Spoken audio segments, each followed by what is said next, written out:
"This money?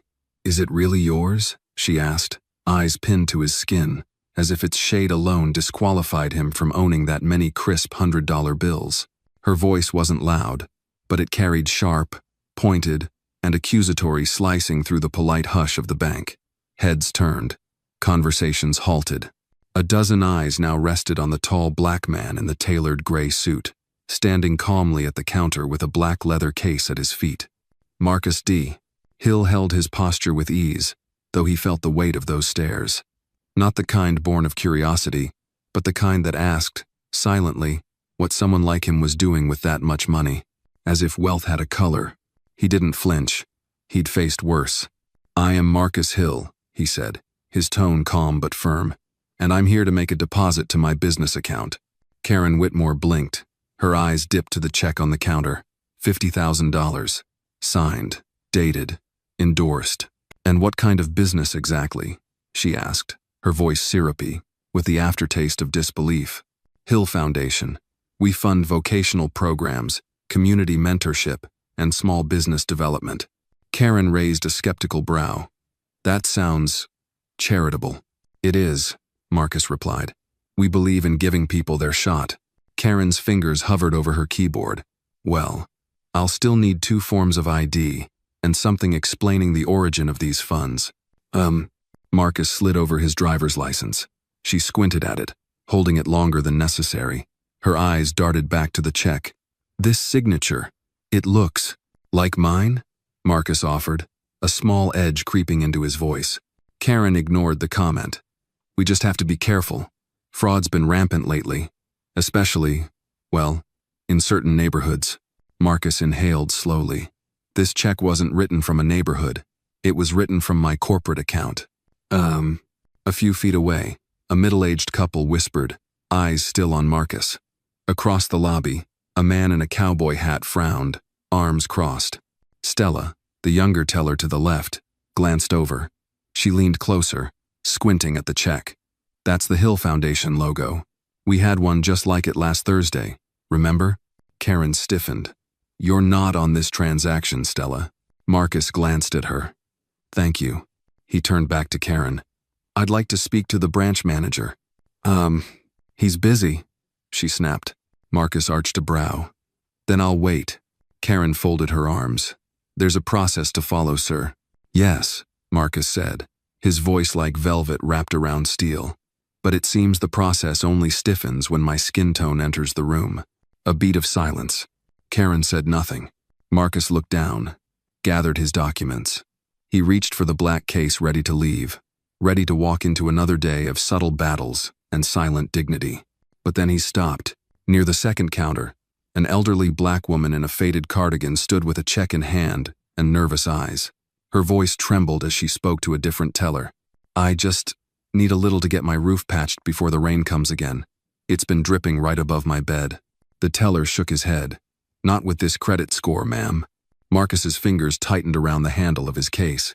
He saw his mother. He saw her standing in a similar bank, decades ago, asking for a loan to keep their laundromat open. He saw the polite refusal. He saw her walk out, back straight, heart cracked. He saw her dreams dismissed not by numbers but by assumptions. If this moment moved you, let us know where in the world you're watching from in the comments. Hit like if you believe. Respect should never depend on skin color. And subscribe for more powerful stories that speak truth and heart. And suddenly, he wasn't just Marcus Hill, CEO. He was a son. He was a witness. He was the echo of every closed door. He turned back, placed the case down again with quiet intent. "On second thought," he said, his voice louder now, filled with purpose, "I'm not going anywhere." Karen blinked. "Excuse me? I'm waiting for the manager. And I want a formal explanation of your handling of this deposit. I also want this entire interaction documented." The bank lobby fell silent again. Even the printers paused, as if unsure whether to continue. Stella looked up, surprised but quietly approving. The elderly woman turned her head slowly, recognition in her tired eyes. A security guard shifted uncomfortably near the entrance. Marcus adjusted his sleeves, shoulders square. He wasn't just holding money anymore. He was holding the line. The bank lobby held its breath. Karen stared at Marcus like she was trying to will him out of existence. Her fingers hovered uncertainly above the keyboard, the forced authority in her posture beginning to crack. Around them, customers remained still, some pretending to fidget with their phones, others watching openly, absorbing the quiet confrontation playing out like a slow-burning fuse. Marcus remained where he stood, calm, composed, but unmoving. "I said I'll wait for the branch manager," he repeated, his voice carrying not aggression, but finality. Karen glanced toward the back hallway, clearly reconsidering. Then, as if to reassert her control, she forced a brittle smile. "Well, if you'd like to wait, you may take a seat. It could be a while." "I'll stand," Marcus replied. Stella shifted in her chair nearby.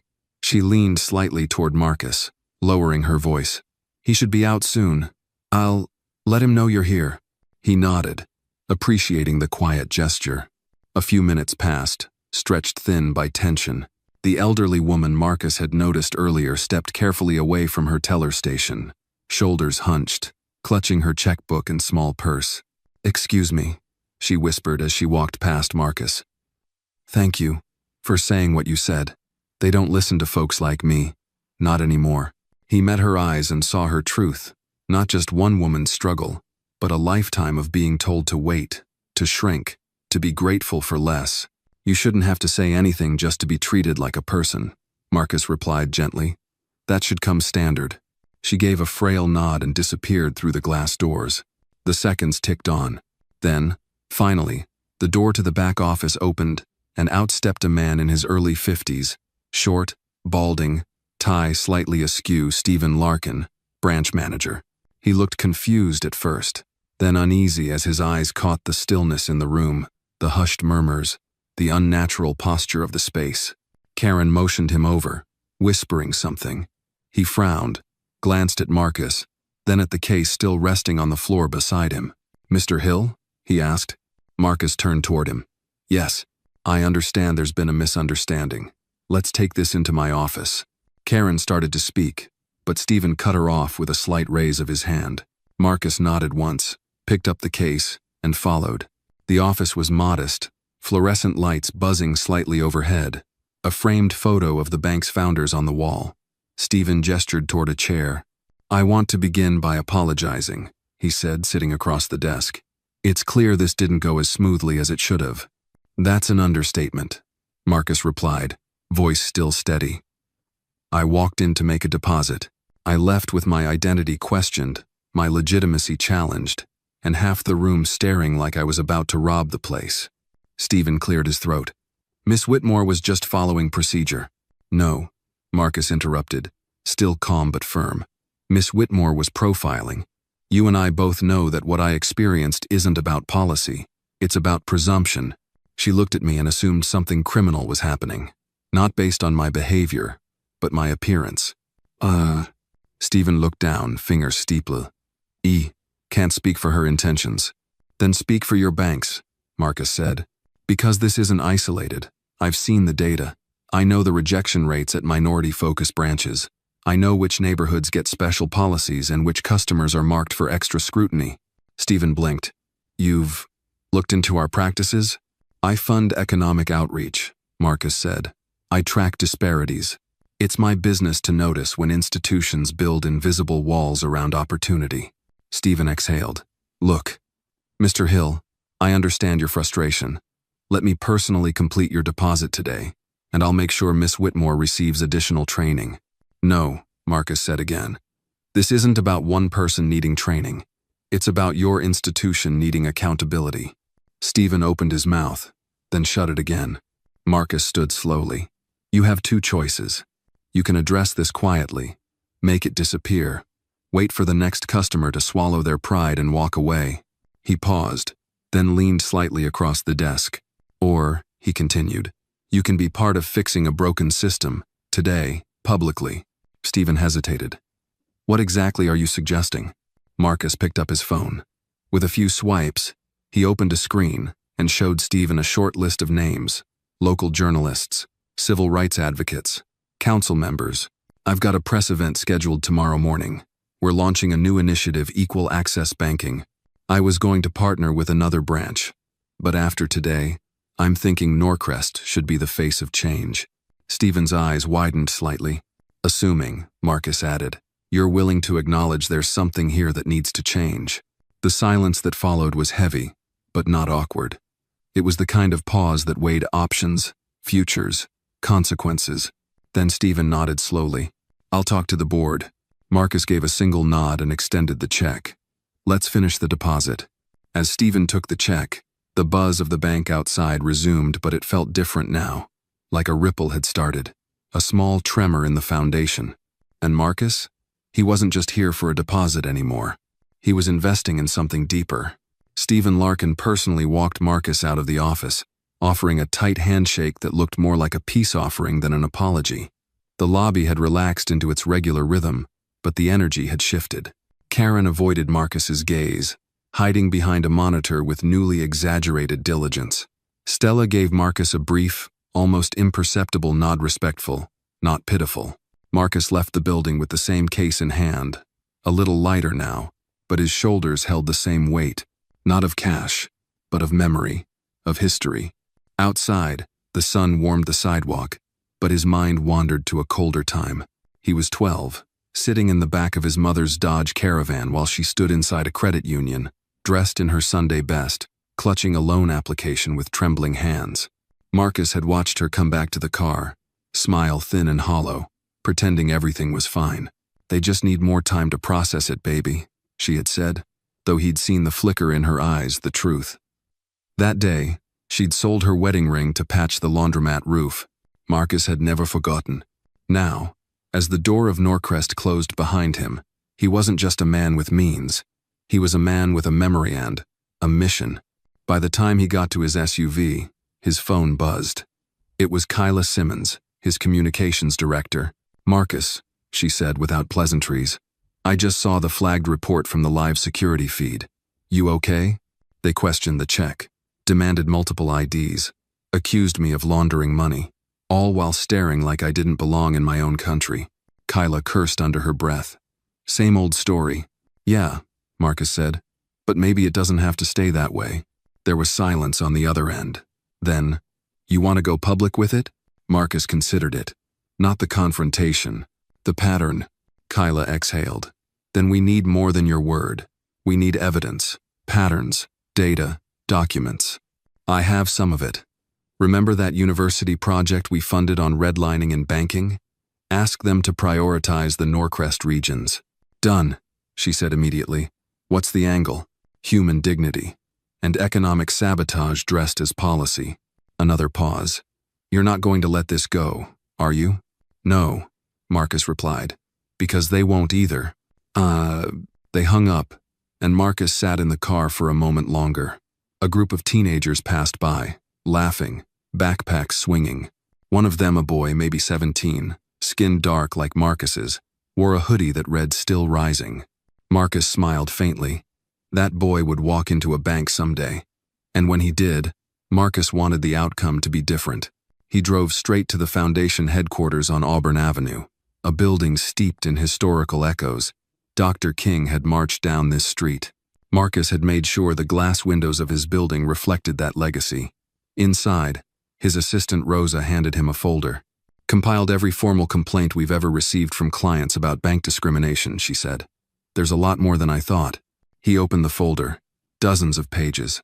Names, dates, denials. How many referenced Norcrest? He asked. At least 10 in the last year, she said. Most from their southern branches. Marcus nodded, jaw tight. Then something caught his eye, an email from a woman named Elise Brooker, a former Norcrest employee. She'd resigned 2 months ago, citing ethical conflicts. Her message was direct. If you're looking into Norcrest's internal policies, I have something you need to see. He stood up. Rosa, get Kyla back on the line and find a private meeting space. Within an hour, Elise was on a video call. Late 30s, sharp eyes, Midwestern accent. They won't put it in writing, she said, but there was definitely a soft code. What kind of code? Marcus asked. She leaned forward. Higher scrutiny for checks over $10,000 from zip codes that were predominantly Black or Latino. Extra ID verification. More internal reviews. The excuse was always fraud prevention, but the algorithm knew what it was targeting. Marcus leaned back, absorbing it. You have proof? Elise nodded. Not the directive itself, but I kept screen captures, emails between supervisors, flagged memos. Enough for patterns. And you're willing to testify? I've got nothing left to lose, she said. And honestly, I'm tired of pretending that just doing your job is an excuse for injustice. Marcus's voice was quiet but resolute. Then you're not alone. That night, Marcus sat in his study at home. Photos of his parents lined the bookshelf. His father in a mechanic's jumpsuit. His mother behind the cash register. Every wrinkle in their faces told stories of denial, quiet dignity, and tireless work. He sipped coffee and turned on the television. Another pundit discussing economic disparity in abstract terms, using charts and bar graphs as if people's lives were just math. He turned it off, then opened his laptop. A new document, blank. He typed the title first, Equal Access Banking Initiative, Restoring Trust Through Transparency and Reform. His fingers moved faster as the outline formed. He wasn't just building a case. He was building a movement.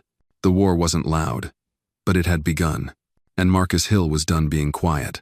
3 days after the Norcrest incident, Marcus found himself standing behind the velvet rope of a private banking summit at the Fairmont in downtown Chicago. The annual National Banking Ethics Forum was invitation only, a polished gathering of board members, lobbyists, regulators, and executives almost entirely white, mostly men, each with a name badge clipped to an expensive suit. Marcus had not been invited. He walked in anyway. Kyla trailed beside him, scrolling through her phone, whispering updates. We've confirmed Elise Brooker's documents. Cross-reference them with federal compliance logs. There's enough for a formal complaint. And the press? 3 media outlets are circling. One wants an exclusive, but I'm holding until we release the report. Good, Marcus murmured. Let's make them come to us. Inside the conference hall, chandeliers cast soft light over round tables, white linens, polished silver. A man at the entrance, a junior coordinator, stepped toward Marcus, confusion on his face. Excuse me, sir. This event is… I know, Marcus said, calmly producing his ID. I'm Marcus Hill. I believe your ethics panel should hear what I have to say. The coordinator hesitated, glanced toward the main ballroom, then reluctantly nodded. We weren't expecting you. You weren't expecting the truth either, Kyla muttered under her breath as they walked in. At the podium, an older gentleman from the American Bankers Association was talking about digital transparency, using buzzwords like consumer trust and data hygiene. Marcus listened for a few minutes, then leaned toward Kyla. It's like hearing someone talk about cleaning windows while ignoring the termites in the walls. She smirked. Ready to make a little noise? The moment came at the networking break. As conversations erupted around wine glasses and hors d'oeuvres, Marcus stepped onto the side stage unannounced. A few heads turned. Most didn't recognize him, until he spoke. My name is Marcus D. Hill, he said, clear and steady. Founder of the Hill Foundation, investor in over 24 community banks, and most recenter cadet of a quiet yet destructive banking practice I believe many of you in this room are either ignoring or enabling. Now the heads turned. A silence followed. Then whispers. I'm not here for sympathy, Marcus continued. I'm here because I believe financial institutions are silently reinforcing inequality, dressing it up as protocol, wrapping it in language like risk mitigation or verification standards. He held up a folder. This, he said, is a report with documented internal communications from Norcrest Financial, showing a systemic bias against clients from minority neighborhoods. Not one error, a pattern. A security officer stepped closer to the stage. Kyla intercepted him with a firm glare and a press badge. We're not trespassing. We're testifying. Marcus didn't stop. I've submitted this evidence to the CFPB, and by next week, it will be public record. But this isn't just about Norcrest. This is about an entire culture of exclusion, carefully disguised as due diligence. Now the room wasn't just silent, it was stunned. A man in a gray blazer stepped forward. Sir, this isn't the place for… Then where is the place? Marcus asked, eyes locked on him. Because I've tried quiet meetings, I've tried backroom calls, I've tried giving time, and all I've seen is delay. The man said nothing. Marcus's tone softened slightly. I'm not trying to tear anyone down. I'm trying to open a door that should have never been closed. He left the stage without fanfare. No applause, no outrage. Just the uncomfortable weight of truth settling in. That night, the video clip hit social media. Kyla posted it with the caption, "What happens when the man you try to silence walks into your own conference with receipts?" Within hours, it had over 2 million views. The next morning, Marcus sat in a small cafe in Bronzeville, sipping coffee with his old friend Jeremiah Langston, a retired civil rights lawyer who had mentored him since his early nonprofit days. "I saw the speech," Jeremiah said, sliding a phone across the table. "You're shaking a hornet's nest, son." "Good," Marcus said. "They've been stinging us for decades." Jeremiah smiled faintly. "You're making enemies, powerful ones." "I've got enough friends," Marcus replied. "What I need now is allies." Jeremiah leaned back. "Just remember, some battles are won by staying loud, others by knowing when to whisper." Marcus nodded. "And I plan to do both." A few tables away, a middle-aged woman was watching them. She rose, approached hesitantly, holding a to-go cup. "Mr. Hill?" Marcus turned. "Yes?" She smiled. "I just wanted to say, what you're doing, it matters. My brother lost his business after his bank froze his funds for investigation. He never got a real explanation, just red tape. You're giving people like him a voice." Marcus reached out, shook her hand. He already had a voice. They just chose not to hear it. I'm here to make sure they can't ignore it anymore. And as she walked away, Jeremiah watched him carefully. "All right, Marcus," he said quietly. "If this is the road you're taking, I'll walk a few miles with you." Marcus nodded, because now, the road wasn't his alone. And with every step, the silence of the past gave way to something louder. Justice. On its way. The afternoon sun spilled across Auburn Avenue as Marcus walked alone down the block where his foundation headquarters stood. His pace was slow, not for lack of energy, but because every brick of the sidewalk carried a piece of history.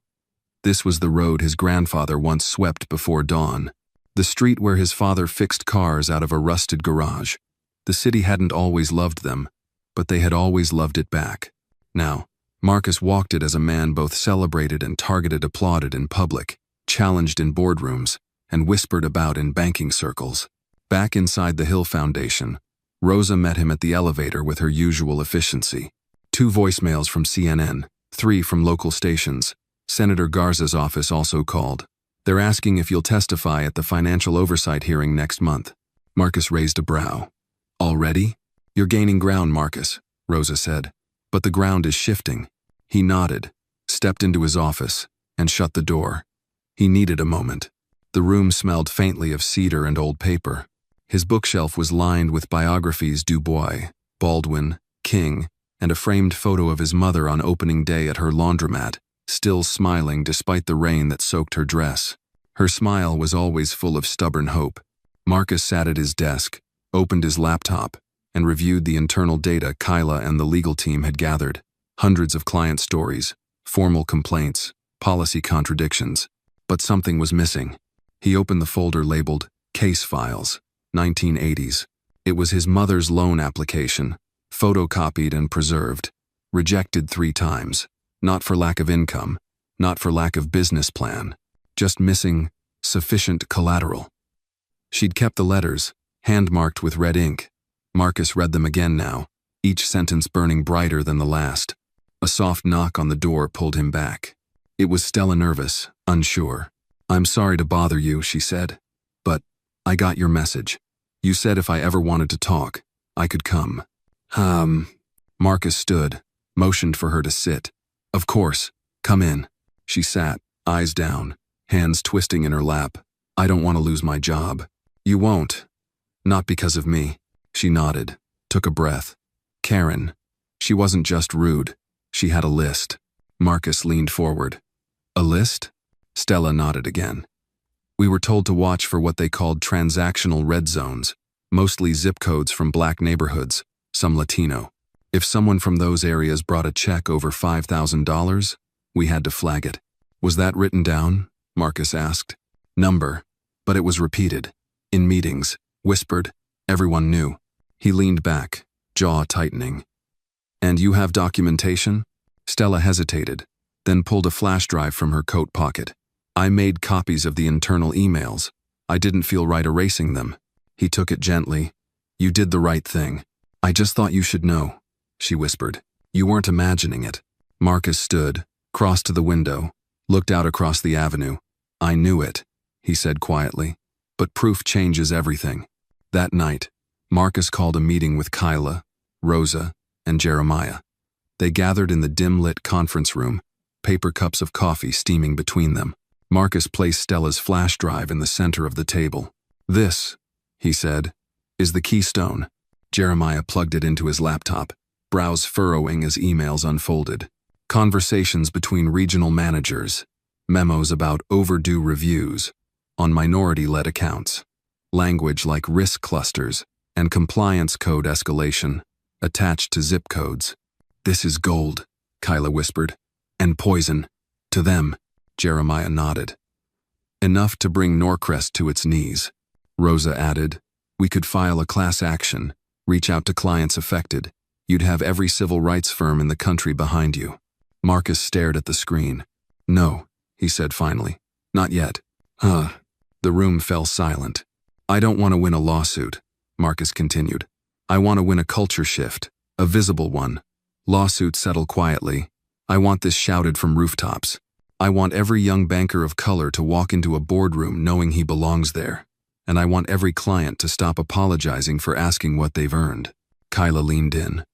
So what's the next move? We go public, he said. But not through media, through people. He reached for his phone. Set up a town hall, Marcus said. Here, at the church on Edgewood Avenue. Open to everyone. We bring the data. We bring the testimonies. We bring faces. He looked around the table. And we don't just expose the system. We ignite a movement. The doors of Mount Calvary Baptist Church opened at 5:30 p.m. sharp. By 6:15, every pew was filled. Foldable chairs lined the aisle. Standing room filled the vestibule. People came with folded papers, manila envelopes, notebooks clutched to their chests. Some wore suits. Others wore work boots and jackets still dusted with drywall. They came from across Atlanta bank tellers, small business owners, retirees, single mothers. Some came angry. Others came curious. All came because they had felt it. The quiet rejection that needed no name. Marcus stood behind the pulpit, jacket off, sleeves rolled, voice steady through the church's old sound system. This isn't a courtroom, and it's not a press conference. This is a room for truth. The crowd hushed. He held up a simple printed chart. This, he said, is the approval rate for small business loans in Bank Region A, Norcrest's primary coverage zone, broken down by zip code. White majority neighborhoods, 76%. Black majority neighborhoods, 23%. Same average credit score, same average income, different outcome. Murmurs rippled through the room. Now let's look at flagged deposits, he continued, switching slides. Cash over $5,000, deposited in black zip codes, was flagged 61% of the time. In white zip codes, just 8%. A woman stood up from the second row. I knew it, she shouted. They held my husband's check for 7 business days, told him it was irregular, even though it was his payroll bonus. Others began to speak. A man in a mechanic's uniform raised his hand. They closed my account after I got a settlement check, said they had to review its source. I had to cash it at a payday place just to pay rent. One by one, the stories poured out told into microphones, over shaky hands, some in tears. Kyla typed rapidly beside Marcus, documenting every word. Rosa stood with a clipboard at the back, taking names for those who wanted to file official complaints. An older man with a cane approached the front. His voice trembled more from age than emotion. I served in Korea, bought my home through the GI Bill. But 3 years ago, Norcrest denied my refinance loan, told me the equity wasn't sufficient. My neighbor White, same house plan got approved that same week. He paused, eyes scanning the crowd. I'm not bitter. I'm just tired of pretending I don't notice. Oreverent Hushfell. Marcus stepped forward again. What you're describing, he said, is not coincidence. It's not random. It's institutional. He pulled out a large folder and held it up. We now have internal documentation showing policy-level discrimination. We've collected over 180 stories like yours. We're partnering with civil rights organizations to launch what we're calling the Equal Access Banking Initiative. The room stirred again. But we won't win this alone, he continued. We need witnesses. We need testimonies. We need faces. Because the system doesn't fear statistics. It fears stories that can't be ignored. He looked around the packed church. Will you be those stories? A moment passed. Then applause erupted, not polite clapping, but a thunderous, visceral sound that filled the stained glass air. People stood, shouted affirmations, raised fists, held hands. After the meeting, Marcus stepped outside into the cool night. Stella was waiting near the front steps. They're going to come after you, she said quietly. I know. Not just lawyers, PR firms, lobbyists. They'll try to twist it, make it look like you're overreacting, like you're making trouble where there's none. Marcus nodded slowly. Then we make sure there's no room for twisting. We keep everything open, transparent, documented. We let the people speak for themselves. She smiled faintly.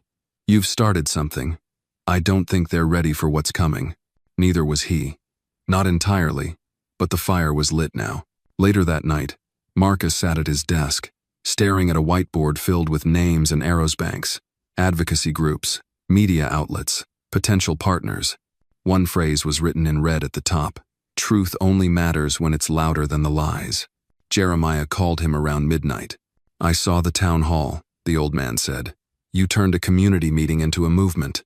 Marcus leaned back in his chair. I didn't turn it. They did. Maybe. But you gave it a name. Jeremiah's tone shifted. They'll try to settle with you. Money. Private apology.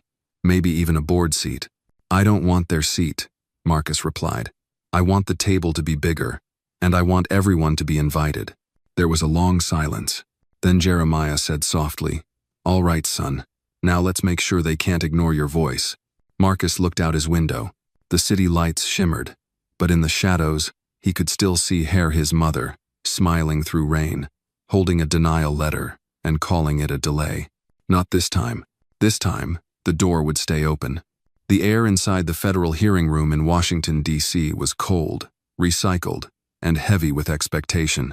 Wood-paneled walls, flags perfectly pleated, and a row of nameplates along a long desk where senators and financial regulators sat with practiced poise. Cameras flanked both sides of the room, their red recording lights glowing like quiet beacons of scrutiny. This was not a place for emotion. It was a place where facts lived, or were buried. Marcus Hill sat at the witness table, flanked by Kyla and Jeremiah. To his right was Elise Brooker, wearing a navy suit, her hair tied back, jaw clenched with the resolve of someone who'd decided not to be silent ever again.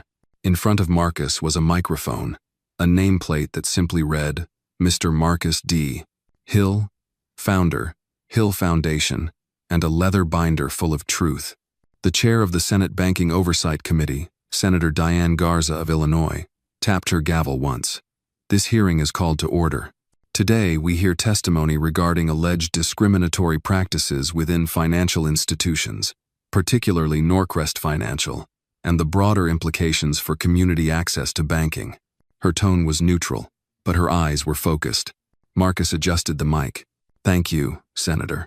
I appreciate the opportunity to speak not just for myself, but for every small business owner, single parent, retiree, and community leader who's ever walked into a bank only to be silently told, you don't belong here. He opened the binder, pulling out charts, highlighted memos, letters. This is not an isolated case. Norcrest is not unique. What we are confronting is a systemic flaw disguised as financial protocol. We are not imagining discrimination. We are enduring it. A few murmurs from the gallery. One senator leaned back, arms crossed. Marcus continued. I sat across from a teller who asked if the money in my hand was mine because of the color of my skin. But I didn't come here for my pride. I came because this country's economy cannot thrive if it continues to quietly deny opportunity based on heritage, zip code, or assumptions. Senator Gaja nodded. Mr. Hill, we've reviewed your documents, but some would argue that banks must take necessary precautions in high fraud zones. What do you say to that? Marcus didn't blink. Fraud doesn't have a zip code, bias does. A ripple passed through the room. Elise leaned into her microphone. The internal policies at Norcrest targeted Black and Latino communities disproportionately, regardless of individual creditworthiness. It wasn't about fraud, it was about fear, about keeping control. And another senator, older and stiff, cleared his throat. And how do you propose we fix this? New policies? Marcus replied. Transparency, oversight, public access to approval rate data by region and race, independent audits, and most of all, public consequence. Right now, banks can discriminate in the dark. That needs to change. He paused. And I'm not here asking for punishment. I'm asking for prevention. Later, as the hearing ended and cameras flashed, journalists rushed forward. Questions flew like darts. Mr. Hill, are you planning to sue Norcrest? Is this the start of a national campaign? Do you believe other banks are hiding similar practices? Marcus answered only what mattered. This is about systems, not scapegoats. We won't fix injustice by punishing one villain. We fix it by dismantling the silence that lets it grow. That evening, back in Atlanta, the town buzzed. Clips from the hearing flooded news outlets and social media. Memes appeared, quoting Marcus's line, fraud doesn't have a zip code. Bias does. It trended within hours. But not all the responses were applause. At 9:42 p.m., Kyla forwarded Marcus an anonymous email. Back off. You've made your point. We can make it hard for you to do business in this city. No name, no signature, just a warning laced with arrogance. Marcus read it twice, then closed his laptop. He wasn't afraid. The next morning, a letter arrived at the foundation, handwritten, in clean cursive. No return address. Dear Mr. Hill, I watched your hearing. I'm 92 years old. I've had my savings frozen twice for asking too many questions at my local bank. I thought I'd die before someone said out loud what you said. Thank you. My grandchildren now know they're not alone. God bless you. MLJ. Marcus stared at the letter for a long moment, then placed it in the drawer beside his mother's loan rejection from 1,985. He didn't speak for hours, but when he did, it was to Kyla. Tell the team, he said. We're not slowing down. I want 10 more town halls, a podcast series, a report called Banking While Black released every quarter. She nodded, already typing. And Kyla? He added. Yes? I want us to buy a bank. She stopped mid-keystroke. A bank? She echoed. Yes, Marcus said. If they won't open the doors, we build new ones. He looked out the window at the Atlanta skyline. This fight started in silence, he said softly. Let's make sure it ends with a door open wide enough for all of us. 2 weeks after the Senate hearing, the Hill Foundation conference room became a war room. Maps lined the walls, districts, banking zones, community demographics. Marker strokes formed webs of potential partnerships and red flags. It was no longer a campaign of protest. It was a campaign of creation. Marcus stood at the head of the table, sleeves rolled up, voice clear. We're not just exposing the old system, we're going to replace part of it. A Black-led, community-first financial institution. Accessible, transparent, and owned by the people it serves. He pointed to the first pin on the map. South Atlanta, pilot branch, partnered with local credit unions. Digital, first, but with walk-in services. We start with microloans, education workshops, and reinvestment programs for small businesses. Kyla chimed in. I've already spoken with the city's Office of Economic Development. They're cautiously interested. We just need seed capital and a name.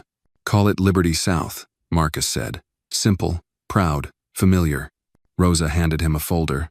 This is your short list of angel investors, people who believe in the mission. Marcus scanned the names. Some he knew personally. Some had once kept their distance from anything this loud. I want a stake open for public buy-in, he said. We'll cap private ownership. This isn't about control. It's about legacy. Later that night, Marcus met Jeremiah at their usual spot, a quiet diner tucked off Auburn Avenue. The waitress brought them coffee before they even ordered. They'd been coming there for years. Jeremiah stirred his sugar slowly. You really think a bank with your name on it won't be a target? It already is, Marcus replied. So I may as well make it visible. Jeremiah shook his head. but his eyes were smiling. I never taught you to play small. You taught me to finish what we start. And this? Jeremiah asked, sipping. What does finishing look like to you? Marcus didn't answer right away. He stared out the window at the old bookstore across the street, shuttered for over a decade. Finishing, he finally said, looks like that place reopened. It looks like a mother walking into a bank and getting a loan without having to dress her dignity up in paperwork. It looks like a kid growing up thinking ownership isn't a dream, it's a path. Jeremiah nodded. Then finish loud, son. Finish loud. The next morning, the first billboard went up along I-75. A deep navy background, bold white text. Coming soon. Liberty South. A bank for all of us. It sparked immediate buzz.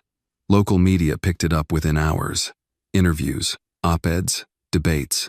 The old guard dismissed it as a symbolic gesture, but the neighborhoods it aimed to serve saw it as something more. A flag on new ground. Donations poured in. So did stories. The Liberty South website's submission form received over 4,000 personal banking testimonies in its first week. Some heartbreaking, some defiant, all echoing the same truth. We've waited long enough. But not everyone was clapping. 3 days later, Marcus received an email marked confidential. A source at Norcrest had leaked internal memos, plans for a community rebranding initiative, paired with aggressive PR targeting Liberty South as a risky startup without oversight. Kyla slammed her laptop shut when she saw it. They're trying to strangle you before you're born.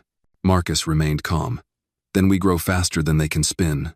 He picked up the phone and called Congresswoman Renee Thomas, a longtime ally.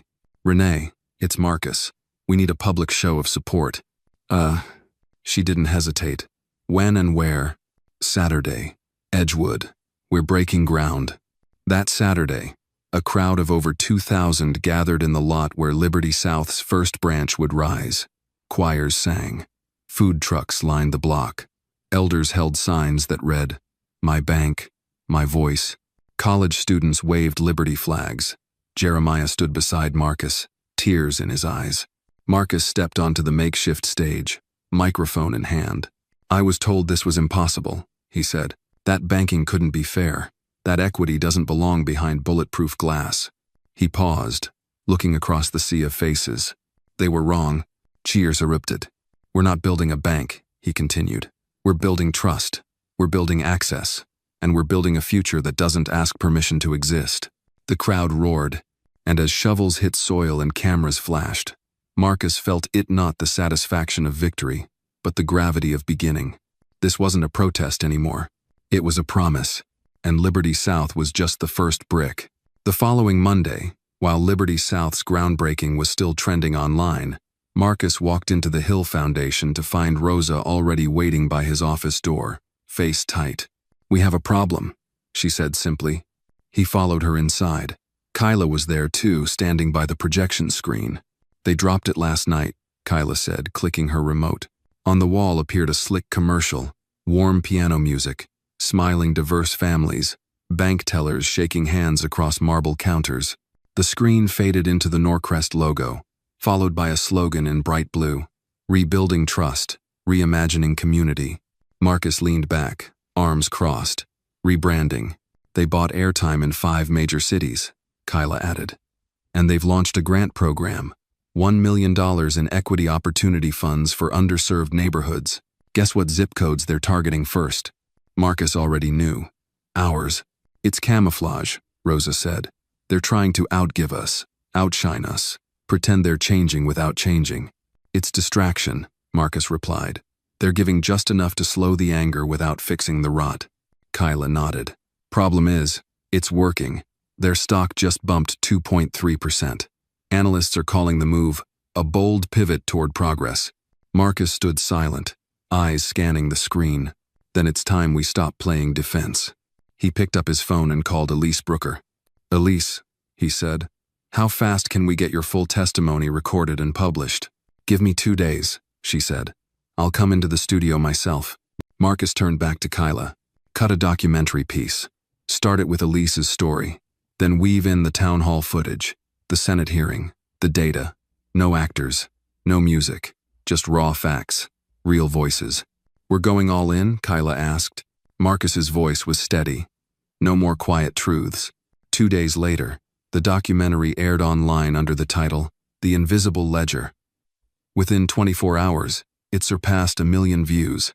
Elise's voice shook as she read her email exchanges aloud, managers warning staff to limit risk exposure in minority areas, memos suggesting silent flagging, and one damning line, "If we avoid the neighborhoods, we avoid the noise." The public reaction was swift and unforgiving. Protesters gathered outside Norcrest's headquarters. Hashtags calling for resignations went viral. More former employees came forward, offering corroborating evidence. The Financial Conduct Bureau opened an inquiry. And still, Marcus didn't gloat. He called a press conference instead. In front of a crowded auditorium, he addressed the cameras. "This was never about vengeance. It's about visibility, and justice must be seen to be believed." But behind the scenes, new threats emerged. One night, Kyla burst into his office. "Marcus, someone leaked your personal banking records, your real estate holdings. Your donor list. Someone is trying to paint this as self-enrichment. They want to turn me into the villain," Marcus murmured. "We can fight it," she said, "but it's going to get ugly." He nodded. "Then let's stay clean. Everything we do, every dollar, every deal transparent, public." Later, as he sat in his study, Marcus opened the leaked spreadsheet on his own. He wasn't afraid of his wealth. He was afraid of what it would be twisted into. He stared at the numbers, the columns, the properties. Then he opened another tab and began writing a new section for Liberty South's website, Our Founders' Finances. Full disclosure. He uploaded it himself. No defense, no denial, just facts. Because leadership, he believed, wasn't about being perfect, it was about being honest. The next morning, he received a handwritten note delivered by courier. The handwriting was sharp and slanted. "You're costing us billions. Walk away while you still have control. The next wave won't be polite." No name, no signature, just threat dressed as warning. He placed the letter next to the one from the 92-year-old woman. Then he wrote something on the back of it. "Control is not the goal. Change is." The next few weeks brought a different rhythm, faster, louder, more dangerous. Marcus began receiving security escorts. Liberty South's launch team received cyber attacks. Smear blogs emerged, hinting at ulterior motives and hidden backers. But every time one lie surfaced, truth followed louder. Marcus spoke at schools, in churches, at union halls. Everywhere he went, people came not for him, but for what he represented: possibility, dignity, access. He ended every speech with the same line: "We aren't asking for a seat at the table, we're building a new one." And Liberty South's waitlist kept growing. The bank hadn't even opened yet, but the movement had, and no commercial could compete with that. It happened at 3:17 a.m. A soft ping woke Marcus from his sleep, his phone lighting up with a system alert from Liberty South's IT department. At first, he thought it was another failed login attempt, the kind that had become common lately. But then a second ping followed, then a third, then a call. He picked up immediately. "Marcus, it's Dev," said the voice on the line, panicked. "We've got a full-scale breach. They're hitting the servers hard. Real-time denial of service attack. But it's not just that. Someone's trying to corrupt the loan application database."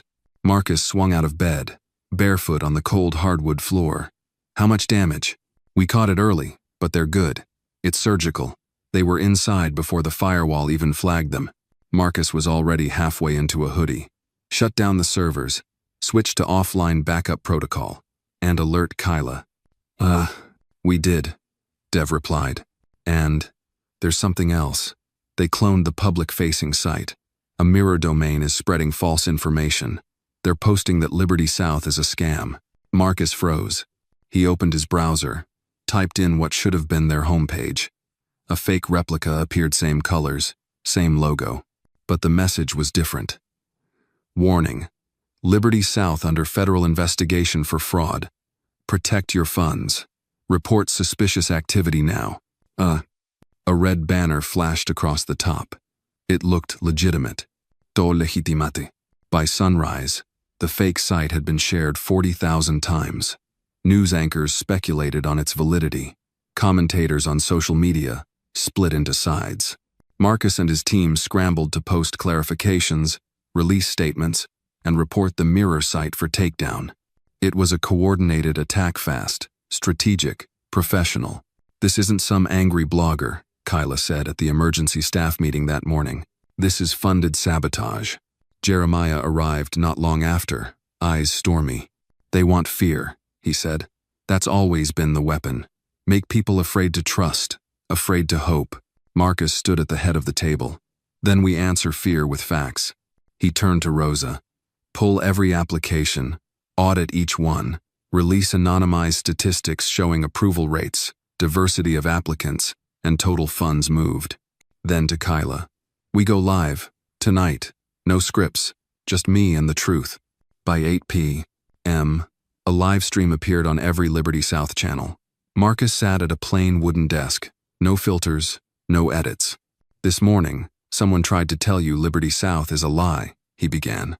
"They cloned our voice, twisted our words, and hoped you wouldn't notice." He leaned forward. "But you know what's real? The letters we've received, the tears we've seen, the decades of doors that were quietly closed to good people who wanted nothing more than a chance." He held up a folder. "These are real applications, real stories, and this," he tapped his chest, "this is a real fight." The feed went viral, but more than that, it resonated. The next day, national news picked up the story. Cybersecurity firms began investigating the breach. Anonymous sources pointed to third-party contractors tied to Norcrest's PR affiliates. The same week, Norcrest's CEO was called to testify before the Senate Banking Committee. He denied all involvement, but the pressure mounted. Then, something unexpected happened. A group of employees from Norcrest's Atlanta officine in total publicly resigned. They released a joint statement. "We can no longer be part of a system that chooses silence over change. We stand with Liberty South." Marcus read their words twice. He called them personally, one by one.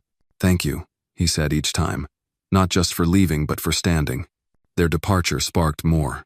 2 more banks in the region began internal investigations. A watchdog group demanded access to Norcrest's internal audits. Still, Liberty South faced headwinds. Donations slowed. Calls poured in concerned clients asking if their applications were safe. "They're testing our faith," Rosa said one afternoon. "Not just our systems." And Marcus knew she was right. That week, he walked through the half-finished lobby of Liberty South's first branch. Drywall dust clung to the air. Electricians wired lights into the ceiling. It wasn't a bank yet, but it was becoming. He stood in the middle of the room and closed his eyes. He heard his mother's voice quiet, proud. "You build what we weren't allowed to ask for." And he would. He called a new meeting. "We're going ahead with launch," Marcus announced. "No delay, no apology. Opening day will be next month. We'll invite the press, but more importantly, we'll invite the people." Kyla looked at him. "Even with the threats?" "Especially with the threats." Because the battle wasn't just for access, it was for belief. And they would not lose that. Not now. Not ever. The 10th of June dawned hot and clear over Atlanta. With a summer sun that burned through the haze by 7 a.m., the streets near Edgewood buzzed before the city's usual rhythm could begin. A line stretched 3 blocks from the corner of Liberty South's new headquarters. Elderly couples in Sunday clothes, young professionals with laptops under their arms, families with strollers all stood waiting. Some had come hours early. Some had waited their whole lives. At 9 a.m. sharp, the doors opened. Marcus stood just inside the entrance, dressed not in a suit, but in a short-sleeved dress shirt, slacks, and a lapel pin shaped like a torch. He shook the hand of the first Customera retired schoolteacher named Mrs. Linda Douthan walked her to the first service desk himself. "I never thought I'd see this," she whispered, glancing around the bright open lobby. Marcus smiled. "Now you'll help others see it too." Kyla and Rosa worked from upstairs, managing press, logistics, and security. The media presence was thick. Camera crews lined the sidewalk, snapping photos of the unthinkable. A bank opening in a predominantly black neighborhood, led by black ownership, and greeted not with protest, but celebration. By noon, every teller station was active. Over 700 new accounts had been opened, some for savings, others for business plans written in the margins of old notebooks. One man walked in carrying nothing but a folded envelope and walked out with the first financial backing for his food truck. But not everything that day glowed.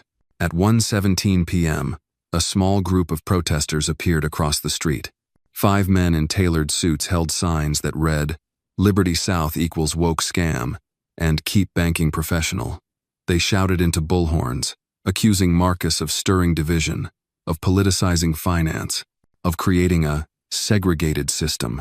Inside, the staff tensed. Kyla's phone buzzed nonstop with alerts from online forums tracking extremist chatter. Jeremiah, who'd arrived earlier to show support, turned to Marcus. "They want a reaction," he said. "And we'll give them one," Marcus replied calmly. Dignified, clear, unshakable. He stepped outside with no microphone, no podium, just himself. The protesters quieted, surprised by his presence. Marcus walked to the edge of the sidewalk and raised his voice enough to carry. "We didn't build this bank to divide," he said. "We built it because too many doors were closed too long. If your bank had served us equally, this one wouldn't have been necessary." He paused. "But we're not here to replace anyone. We're here to remind you financial dignity is not a handout. It's a human right," one of the men scoffed. "You're turning banking into a charity project."